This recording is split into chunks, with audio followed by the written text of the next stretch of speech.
बहुत अच्छे। इस गजल का तात्कालिक प्रभाव ये हुआ कि 2-3 लोग निकले, उन्हें याद आया कि किस किस का होना था। मैं जब आया था तो मुझे हॉल खाली लगा, लेकिन जिस तरह से आपने सुना, बहुत अच्छे से आपने शायरी को दाद दी। लड़के हमेशा हो हल्लड़ मचाते हैं कहीं भी प्रोग्राम। बहुत अच्छा।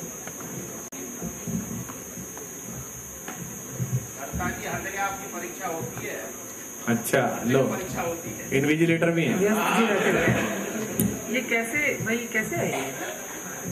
अच्छा, ये अपने आप ही सेट करना पड़ता है।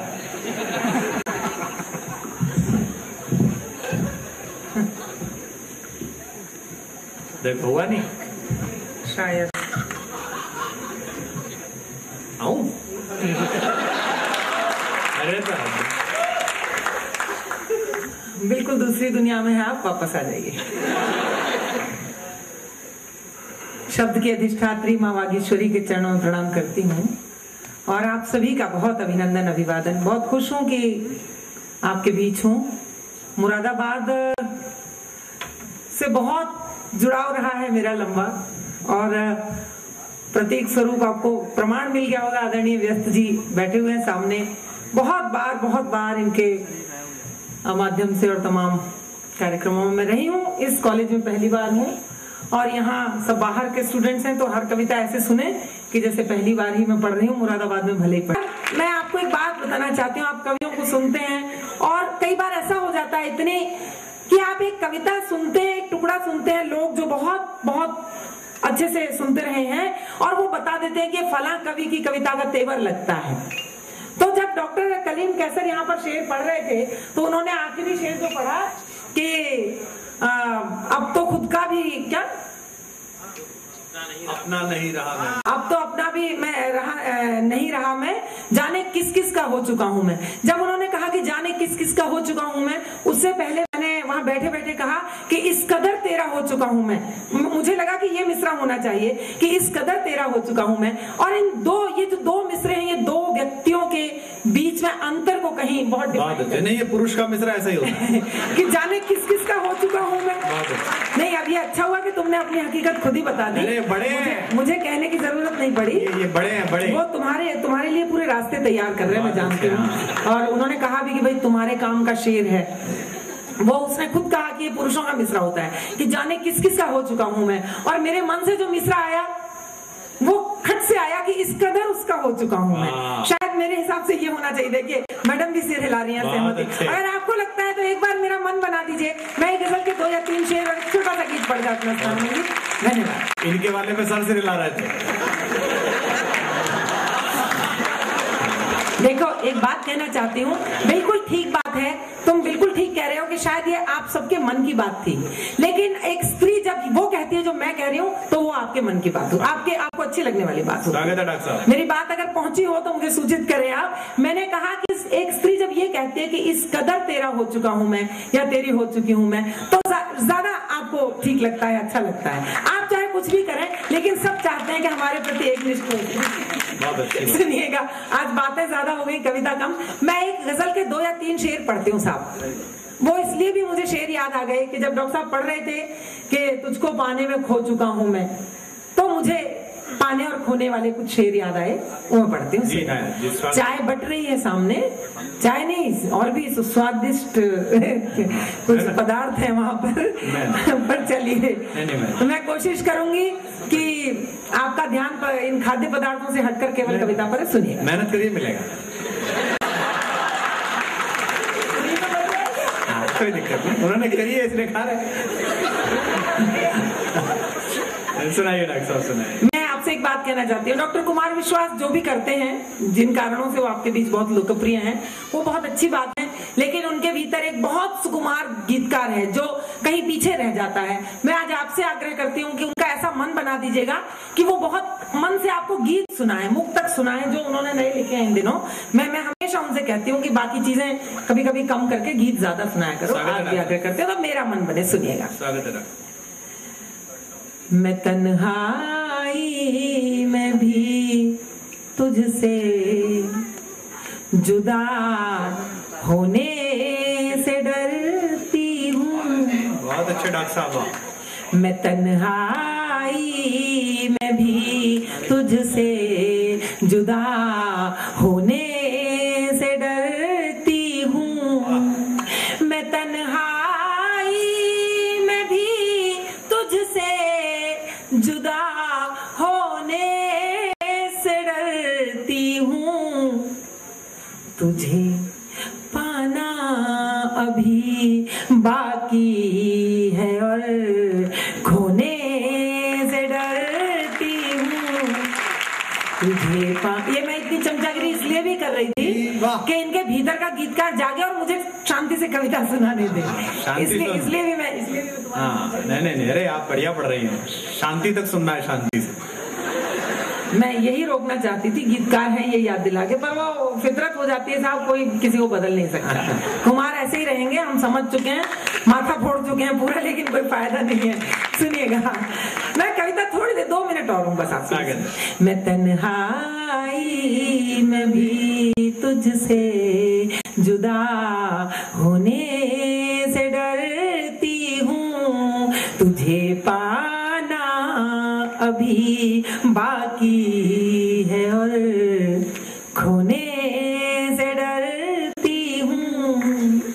मेरी आँखों के आईने में एक तस्वीर रहती है। मेरी आँखों के आईने में एक तस्वीर रहती है। न धुंधला जाए उसके रंग में रोने से डरती हूँ। जिंदाबाद। क्या मैं सच में बारी जाती हूँ ऐसे प्यारे श्रोताओं पर कि सही जगह पर आप जानते हैं कि कहाँ हम इतनी मेहनत कर रहे हैं और हम पे कुछ नहीं। ये इसी काम के लिए बैठे हुए हैं आज, ये डुडुकी बजाने के लिए बीच में। वो अपना डमरू वादन करते रहेंगे, पर प्लीज आप मुझे सुन लें थोड़ी देर। मैं बड़ी आतंकित है। हाँ बिल्कुल, आपकी ये आवाज बहुत बल दे रही है मुझे। इतनी दाद दे रहे हैं हम आपको, हद कर रहे हैं। अरे हाथ दे, इतनी दाद दे रहे हैं हम आपको। एक टूटा और बिखरा दिन, राहत भाई, सलीम जैसर साहब और तमाम हमारे जो कविगण बैठे हैं। कट गया लो एक टूटा और बिखरा दिन, बढ़ गया फिर दर्द का कुछ ऋण। कट गया लो एक टूटा और बिखरा दिन, बढ़ गया फिर दर्द का कुछ ऋण। फिर समंदर का अहम आहत हुआ, दर्द से दुहरी हुई नदियाँ। फिर समंदर का अहम आहत हुआ, दर्द से दुहरी हुई नदियाँ।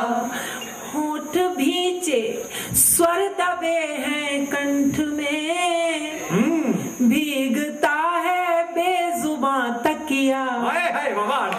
क्या बात है, वाह वाह वाह। देह पत्थर हो गई है फिर अहिल्या की, देह पत्थर हो गई है फिर अहिल्या की।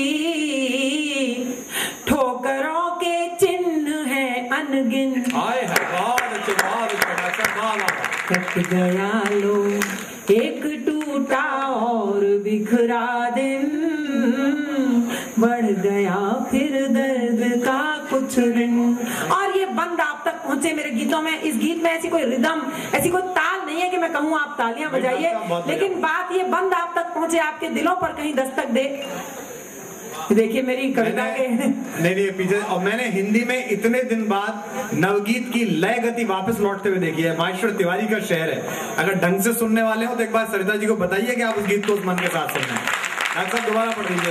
वाह, अद्भुत, रेट तो अद्भुत लगा भाई। वो मैं इस गीत को, बहुत छोटा सा गीत है, पढ़ दीजिए। कट गया लो एक टूटा और बिखरा दिन, बढ़ गया फिर दर्द का कुछ ऋण। देखिए पढ़ रही है। फिर समंदर का अहम आहत हुआ, दर्द से नदिया। थोड़े 1 मिनट के लिए छोड़ दीजिए, इनको बैठे रहने दीजिए, ये क्यों डिस्टर्ब कर रहे हैं। मेरी आपसे प्रार्थना है कि चलिए, नहीं ठीक है चलिए, ये भी ऋणी है। फिर समंदर का अहम आहत हुआ, दर्द से दुहरी हुई नदिया, होंठ भींचे स्वर दबे हैं कंठ में, भीगता है बेजुबां तकिया, देह पत्थर हो गई है फिर अहिल्या की, ठोकरों के चिन्ह है अनगिन, कट गया लो। और ये बंद पढ़ती हूँ, बिल्कुल ताली न बजे, फिर भी ये मुझे बहुत अच्छा लगा। सुनिएगा दूसरा बात। बहुत अच्छा पढ़ रही है, बहुत अच्छा पढ़ रही हैं। जिस नजर में चांद रहता था कभी, अब उसे बस दाग दिखता है।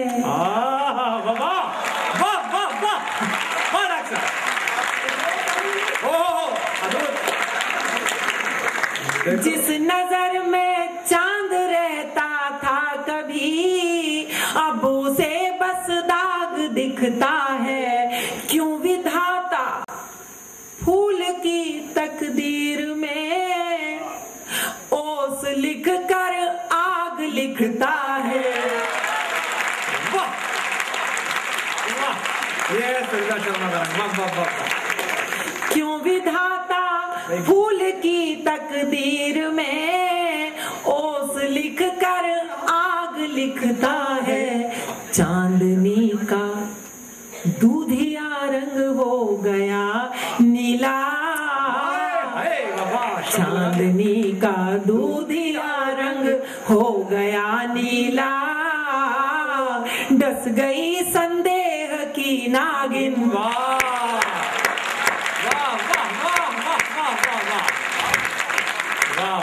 कट गया लो एक टूटा और बिखरा दिन, बढ़ गया फिर दर्द का कुछ रंग, बढ़ गया फिर दर्द का कुछ रंग, बढ़ गया फिर दर्द का।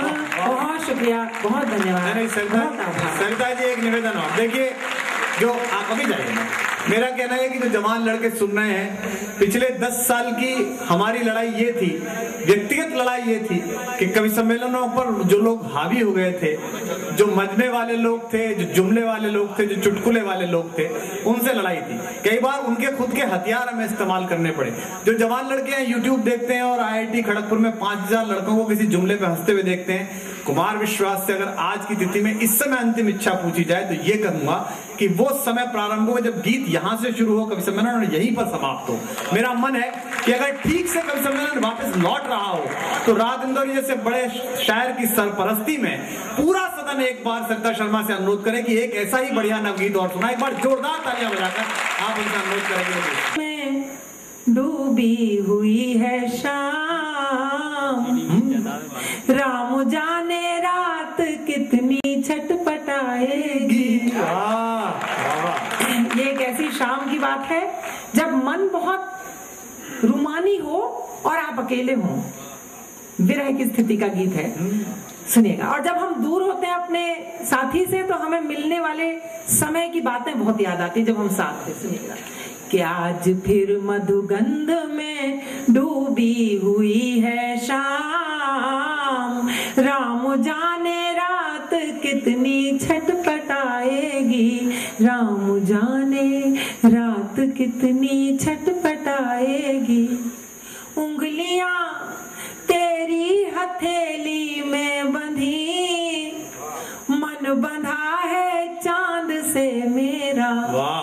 उंगलियां तेरी हथेली में बंधी, मन बंधा है चांद से मेरा। प्यास तेरी दृष्टि में छलकी हुई, थर थराता बाह का घेरा। एक मीठी सी कसक अधरों से अंतस तक, एक मीठी सी कसक अधरों से अंतस तक, राम जाने कब तलक हमको सताएगी। राम जाने रात कितनी छटपटाएगी। मैं हुई धरती हुए आकाश तुम, दूरियों के दंश तीखे हो गए। मैं हुई धरती हुए आकाश तुम, दूरियों के दंश तीखे हो गए। रक्त में बिजली कोई घुलने लगी, हम विकल पागल सरीखे हो गए। कामनाएं सिर पटकती वक्ष पर प्रतिपल, कामनाएं सिर पटकती वक्ष पर प्रतिपल। राम जाने कब अभागी तृप्ति पाएंगी। राम जाने रात कितनी छटपट। और अंतिम पद पढ़ती हूँ। सच कहो मेरे बिना ये जिंदगी कुछ अधूरी क्या तुम्हें लगती नहीं। सच कहो मेरे बिना ये जिंदगी कुछ अधूरी क्या तुम्हें लगती नहीं। चांदनी की चादरें ओढ़े हुए चाह कोई प्राण में जगती नहीं। तुम पुकारो नाम ले मैं दौड़ती आऊं, तुम पुकारो नाम ले मैं दौड़ती आऊं। राम जाने आस ये कब तक लुभाएगी। राम जाने रात कितनी छटपटाएगी। आज फिर मधुगंध में डूबी हुई है शाम। राम जाने रात कितनी छटपटाएगी। वाह वाह वाह वाह वाह, बहुत बढ़िया गीत डॉक्टर सरिता शर्मा ने सुनाया। अच्छे तो लिखती हैं, लेकिन आज उन्होंने जिस नवगीत की जो गति लौटकर उनके पास से आई और जिस तरह से आपने सुना, मुझे आप पर भी बहुत बहुत रश के बहुत नाज है। अब मैं शुरू में तो उन्होंने ऐसी कविता सुनाई कि जो कुछ प्रकृति में श्रेष्ठ है वो स्त्रियां ही हैं। ये पुरुष तो गढ़मुक्तेश्वर में बाढ़ में बह के आ गए। मैं तो बड़ा अचंभे में रह गया, मैंने ऐसा कौन सा अपराध कर दिया हमने। बोले स्त्री नहीं होती तो तुम कहां से आते। और ये हद है यार, मतलब हम नहीं होते और हम आ जाते। मेडिकल साइंस इतनी भी डेवलप नहीं हुई अभी है तो ये। लेकिन बाद में जो उन्होंने दो गीत सुनाए और विशेष रूप से जो पहला गीत सुनाया ऋण वाला, देखिए एक बार आपको मैं प्रसंग सुनाता हूँ। गुरुदेव रविन्द्रनाथ टैगोर को जब नोबेल पुरस्कार मिला, एशिया के इस पूरे माशरे में, इस पूरे क्षेत्र में जब पहला नोबेल पुरस्कार हमारे पास आया, तो सोचिए कितना बड़ा क्षण रहा होगा। वर्ल्ड कप 100 इकट्ठे हो जाएं, इतना बड़ा क्षण था पूरी दुनिया के इंटेलेक्चुअल्स के लिए और खासकर एशिया में। आधी रात रॉयटर्स के संवाददाता ने उनको फोन करके लाइटनिंग कॉल में जगाया बोलपुर में। गुरुदेव को इंसोमेनिया था, नींद नहीं आती थी। आपको क्या बताना, आप तो जानते ही हैं, ऐसी गोलियां आप बांटेंगे ही। तो उनको नींद नहीं आती थी। आधी रात को उनको जगाकर कहा रॉयटर्स के संवाददाता ने कि mister Tagore, you gain Nobel पुरस्कार, नोबेल अवार्ड। मैं आपकी पहली रिएक्शन जानना चाहता हूं और ये जानना चाहता हूं कि आप गीत कैसे लिखते हैं, ताकि कल लंदन के सारे अखबारों में फ्रंट पेज पे आपकी इंस्पिरेशंस के बारे में छपे। नींद में जाते हुए, आधे जागे हुए गुरुदेव ने जो उत्तर दिया, शायद वो सारी तालियां डॉक्टर सरिता शर्मा तक पहुंचे। गुरुदेव रविन्द्रनाथ टैगोर ने कहा कि दोस्त, मैं गीत नहीं लिखता, मेरे अंदर एक बिरहणी औरत है, वो रो देती है, मैं गा देता हूं और गीत बन जाता है। पुरुष होकर ना सुने, आप कुछ भी होकर सुन सकते हैं, बीच में खड़े होकर भी सुन सकते हैं। हमारे पास एक ऐसा कवि है जो अपने चिंतन के कारण और अपनी चेतना के कारण अर्धगंजत्व को प्राप्त हो चुका है। बड़े पॉपुलर कवि हैं। मैं आपकी शान में दो पॉपुलर भाई से मैंने एक दिन कहा कि पॉपुलर भाई, हमारे यहाँ गाजियाबाद प्रशासन जो है वो एक परिवार नियोजन पे मुशायरा करा रहा है, तो आप आएंगे क्या? बोले मैं